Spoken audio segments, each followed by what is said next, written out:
Bonjour à tous. Alors il a dit que toutes les conférences TEDx démarrent par une histoire. Du coup je vais vous raconter la mienne. Donc cette histoire débute en 2006. À l'époque je suis étudiant et j'effectue mon stage de deuxième année. Donc je suis en GEA, donc je suis principalement en profil marketing. Et j'effectue du coup ce stage dans une association à but non lucratif aux États-Unis, dans la ville de Seattle. Et ma mission principale lors de cette mission, c'est de créer un moteur de recherche pour une base de données.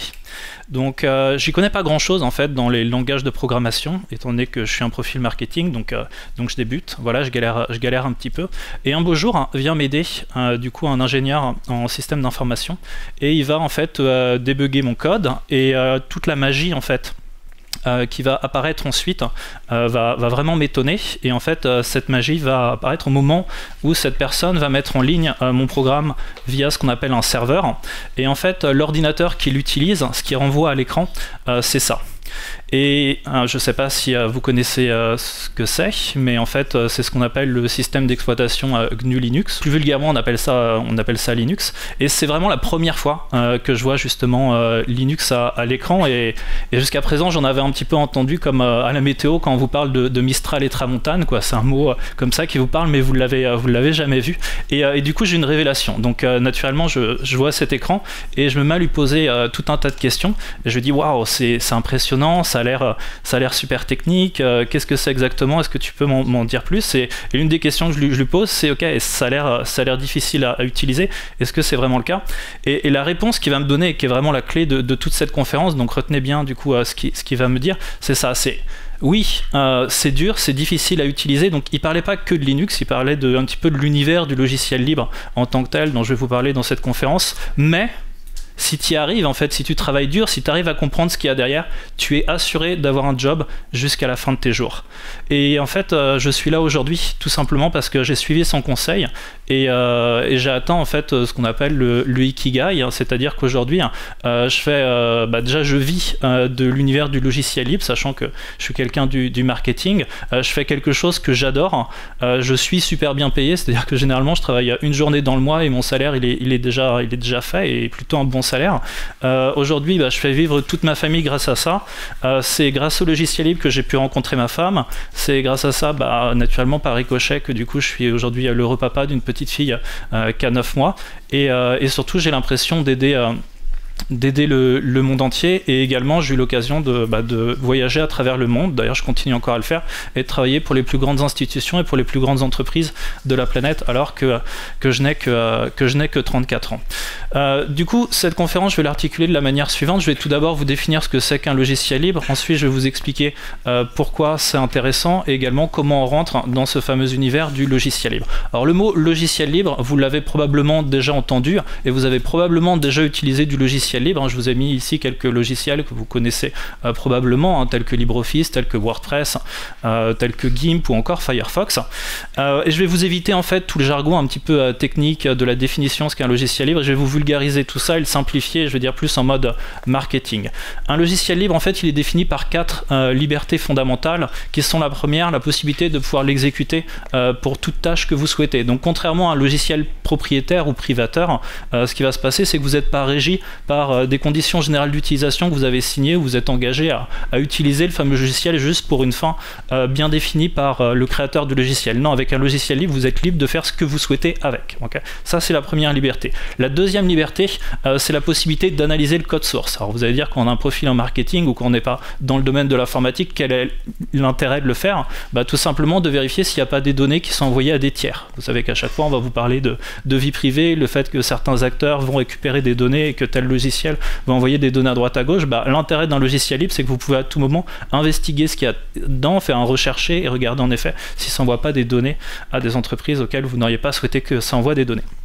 Troisième liberté, c'est la possibilité de pouvoir faire du business avec, c'est-à-dire que vous avez la possibilité de pouvoir prendre le logiciel, de le modifier, et derrière de pouvoir le revendre par la suite. Typiquement c'est le cas de WordPress. Je ne sais pas si c'est un logiciel qui vous parle, mais il y a encore une dizaine d'années on n'entendait pas beaucoup parler de WordPress. Aujourd'hui c'est quasiment le logiciel principal qui est utilisé pour créer des sites web, et aujourd'hui il y a tout un paquet d'agences, de micro-entrepreneurs qui ont réussi du coup à lancer leur activité simplement parce qu'ils ont récupéré ce logiciel, créé des sites internet pour des entreprises X ou Y, et derrière revendent en fait le site internet en tant que que tel, et le client, lui, derrière, il récupère un site internet qui lui appartient intégralement.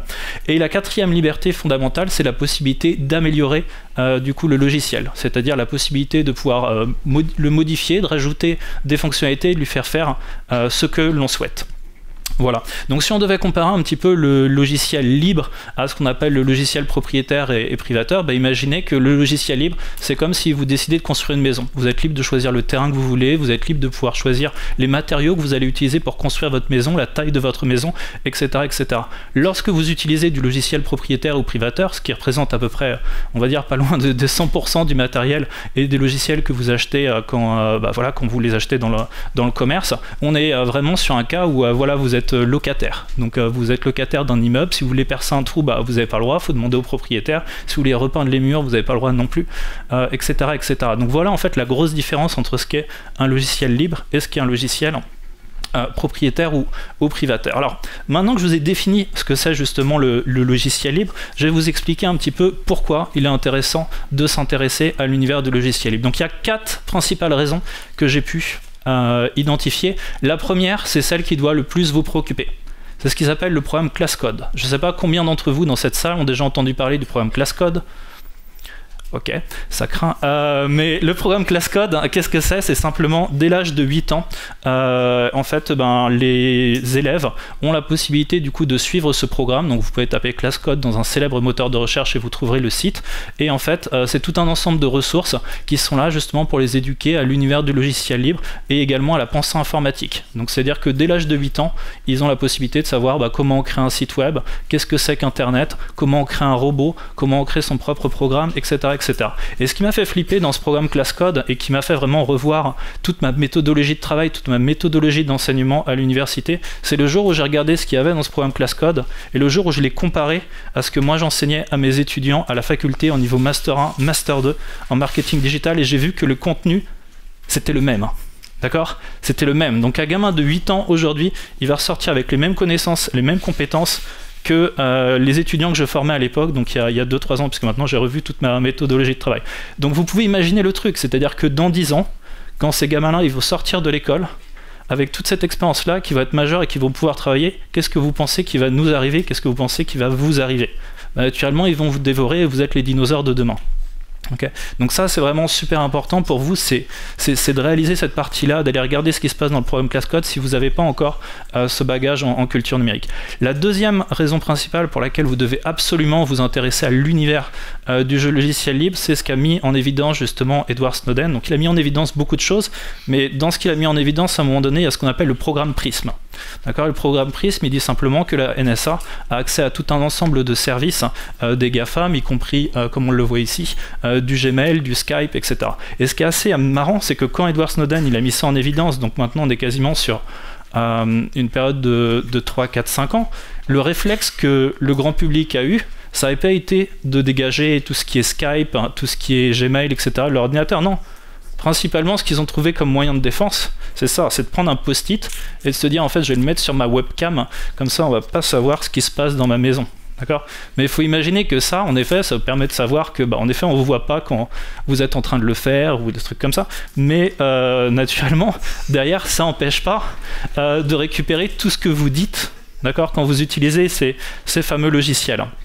La troisième raison, c'est pas Greta Thunberg, c'est principalement l'histoire du développement durable. C'est-à-dire qu'aujourd'hui, la plupart du matériel que vous avez et qui est vendu dans le commerce est vendu avec du logiciel propriétaire. Je vais vous prendre un exemple. J'ai acheté récemment du coup ce boîtier-là. Donc c'est une prise connectée en Bluetooth qui vous permet de pouvoir contrôler derrière l'appareil que vous allez brancher et de contrôler du coup l'électricité qui passe et de dire quand est-ce que tu veux t'arrêter, quand est-ce que tu veux t'éteindre. Et du coup, j'ai contacté à un moment donné le constructeur de cette fameuse prise et je lui ai dit ok, j'aimerais bien du coup plugger ma propre application à ton matériel pour pouvoir contrôler du coup comme je veux au final la prise et non pas via l'application que tu as mis sur le Play Store. Et le fabricant il m'a répondu ah bah non c'est pas possible. Moi je te donne pas la possibilité de le faire, je donne pas les accès parce qu'on est justement sur du logiciel propriétaire et c'est assez flippant parce que ça veut dire quoi? Ça veut dire que le jour où la boîte elle met la clé sous la porte, ça file à la déchette directe en fait. On peut pas le recycler. On peut recycler certes peut-être le plastique en tant que tel, la prise où ça nous fait une mini rallonge on va dire de 5 cm, mais en fait concernant la partie logicielle en tant que telle, d'ailleurs on peut rien en faire. Donc derrière, c'est la déchette. Et il y a tout un paquet comme ça de matériel qui est bon à jeter à la poubelle, tout simplement parce que les fabricants, ils ont mis la clé sous la porte et la partie logicielle n'est plus du tout accessible.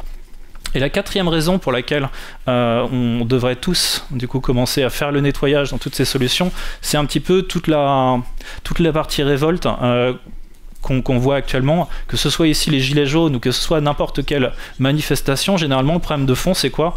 C'est qu'il n'y a plus d'argent dans les caisses de l'État. Et pourquoi il n'y a plus d'argent dans les caisses de l'État? Tout simplement parce que notre économie, en tout cas une grande partie de notre économie, elle tourne sur la technologie des GAFAM. Donc aujourd'hui, quand ne serait-ce que vous regardez autour de vous, que vous rentrez dans un bus ou dans un lieu public, vous verrez que les gens sont physiquement avec vous, mais une grande partie d'eux sont aussi présents dans l'univers du digital via leur smartphone, via leur ordinateur portable, et ils sont en train d'utiliser des technologies des GAFAM. Donc les GAFAM sont en train de se mettre de l'argent des poches, et du coup, plus on va continuer à utiliser ces fameuses technologies, plus du coup notre économie va s'appauvrir. Aujourd'hui, il n'y a pas d'autre manière de faire que justement de se mettre autour de son ordinateur, de développer ensemble avec tous les autres pays, justement ces fameuses briques en logiciel libre, et de se mettre progressivement à construire notre propre infrastructure numérique. Donc voilà, tout ça c'était un petit peu flippant. Voyons maintenant un petit peu comment on rentre dans cet univers du logiciel libre. Alors j'ai identifié 4 principales manières de pouvoir rentrer dans cet univers du logiciel libre, et elles sont toutes complémentaires. La première, c'est vraiment de réaliser, et ça c'est assez dur, moi je l'ai réalisé au bout de 10 ans, c'est de réaliser qu'on est mauvais. C'est-à-dire de réaliser que la raison pour laquelle on n'utilise pas ces logiciels, c'est principalement parce que la première fois qu'on les a lancés, il y a eu un message d'erreur qui s'est présenté à nous. En fait, c'est pas vraiment un message d'erreur. Ce qu'il y a, c'est qu'un logiciel libre, il peut être configuré de 1001 manières possibles et inimaginables. Et ce qu'il y a, c'est que si on n'a pas compris justement qu'on peut le configurer de manière différente et qu'on doit le configurer en fonction de nos besoins, il est clair et net qu'on va jamais réussir à le trouver suffisamment instinctif comparé un logiciel justement propriétaire et déjà bien défini parce que son fabricant a souhaité faire. Donc ça, c'est vraiment la première chose à faire. Deuxième, c'est d'accepter d'investir. Et d'investir, c'est pas forcément de l'argent, c'est d'investir du temps. C'est de se dire que de la même manière que lorsqu'on construit pour la première fois sa maison, ou la première fois qu'on se met à, je dirais, à innover dans son appartement ou dans sa maison, il est clair et net que le premier trou que vous avez percé dans un mur, c'était pas forcément un succès. D'accord? Il y a des choses que vous n'avez pas maîtrisées. Là, c'est la même chose. Il va falloir accepter justement de passer du temps régulièrement à essayer de comprendre qu'est-ce que c'est qu'un ordinateur, qu'est-ce que c'est qu'un site web, qu'est-ce que c'est qu'Internet. Tout simplement parce que vous allez continuer à utiliser de plus en plus ces machines, et si vous laissez au final les GAFAM vous bouffer et continuer à vous imposer un petit peu leurs règles, vous n'arriverez pas à comprendre tout l'univers qui tourne autour. La troisième chose à faire, c'est de construire. C'est-à-dire que vous ne pouvez pas vous en sortir si vous manipulez pas, si vous créez pas. C'est-à-dire que quel que soit votre profil, il va falloir à un moment donné que vous acceptiez de vous lancer dans la création de votre propre site web, dans la création de vos propres classeurs numériques. Vous ne pouvez pas imaginer le nombre de startups pour qui j'ai travaillé, qui sont pourtant des fleurons de l'industrie française, voire même européenne. Et le premier réflexe qu'ils ont, en fait, c'est chouette, on va ouvrir un Google Drive et on va foutre tous les documents de l'entreprise dessus.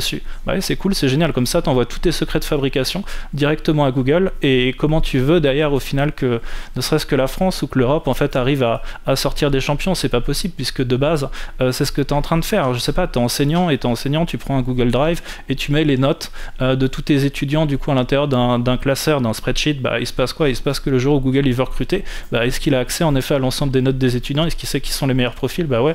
Est-ce qu'il sait qui sont les mauvais? Oui, il le sait également. En fait, c'est juste de la logique, c'est à chaque fois de vous dire j'utilise tel logiciel à qui ils appartiennent, et au final, est-ce que ces logiciels-là, ils ont intérêt à un moment donné de venir piocher dedans et d'analyser ce qui se passe? Donc voilà, ça c'est justement la partie construction. C'est vraiment, il faut que vous construiez vos propres trucs, et en effet c'est un combat un petit peu de tous les jours, quoi. Monter son propre serveur, c'est jamais fun, moi ça me faisait flipper, etc. Mais au final avec le temps on y arrive. Et la quatrième chose, et qui est selon moi également un des facteurs de succès du logiciel libre, c'est de partager en fait, c'est de contribuer. C'est-à-dire qu'aujourd'hui, pourquoi ces logiciels paraissent un petit peu instinctifs? Tout simplement parce que toute la documentation qui est accessible en ligne est mise en ligne justement par les personnes qui ont créé ces fameux logiciels, et eux ils sont de l'univers du technique. Donc naturellement, si pour ceux et celles qui ne sont pas de l'univers technique, vous expliquez pas vous quels sont les freins que vous avez rencontrés, si vous expliquez pas vous à d'autres personnes, si vous prenez pas soin des anciennes générations, comment vous voulez justement que ces anciennes générations arrivent aussi à passer le cap et arriver à comprendre comment les utiliser et les manipuler? Et en fait c'est l'effort que j'ai fait du coup cet été. J'ai accepté par exemple de pas me payer pendant 2 mois Et pendant 2 mois, j'ai créé du coup cette fameuse plateforme pour mes semblables. Alors quand je dis mes semblables, c'est les profils en marketing, ce qu'on appelle la Floss Marketing School. Et l'objectif justement, c'est de former gratuitement, librement, tous les profils en marketing digital, voire même tout individu à travers le monde, sur justement l'utilisation de ces fameuses technologies, mais à des fins de marketing digital. Comment, au lieu d'utiliser le moteur de recherche Google, on peut créer aussi son propre moteur de recherche et on peut arriver à comprendre le fonctionnement d'un moteur de recherche. Même chose en ce qui concerne tout ce qui va être l'analyse d'audience ou un emailing, etc. etc. Et c'est ce fameux projet que j'ai créé. Et pour conclure, j'aimerais vous montrer simplement quelque chose de tout simple. C'est une maison. Et cette maison, elle a été construite en fait par mon grand-père, qui nous a quittés du coup il y a 2 ans. Et en fait, lors de la cérémonie d'adieu, la prêtresse a dit la chose suivante. Elle a dit qu'il avait souhaité du coup passer ses derniers jours, ses dernières heures, dans la maison qu'il avait construite de ses propres mains. Et cette phrase-là, elle m'a marqué parce que mon grand-père, il n'était pas maçon, en fait, il était dessinateur industriel. Et je pense que ça doit être un peu le même cas pour vous, pour ceux qui ont des grands-parents, c'est de se dire que en fait, à l'après-guerre, il y avait tout à reconstruire, quoi. Et même si c'était pas le travail de nos grands-parents, ils y sont allés du coup au charbon, et ils ont appris justement à prendre soin d'un jardin, à créer un mur, à choisir les bons composants et à faire avec ce qu'ils avaient pour au final construire la maison. Et aujourd'hui, la situation qu'on a, c'est la suivante, c'est nous, on a un univers qui est plutôt favorable, et pour construire notre univers, c'est un simple ordinateur, et aujourd'hui on a peur de notre ordinateur parce qu'au premier message d'erreur on se dit oula, c'est trop technique, j'ai besoin du coup d'appeler un développeur. Et voilà, pour terminer, je voulais simplement vous dire qu'en fait notre futur, votre futur, il est face à vous en fait tous les jours, c'est votre écran d'ordinateur, il ne reste plus qu'à vous de le changer, ce futur. Merci à vous.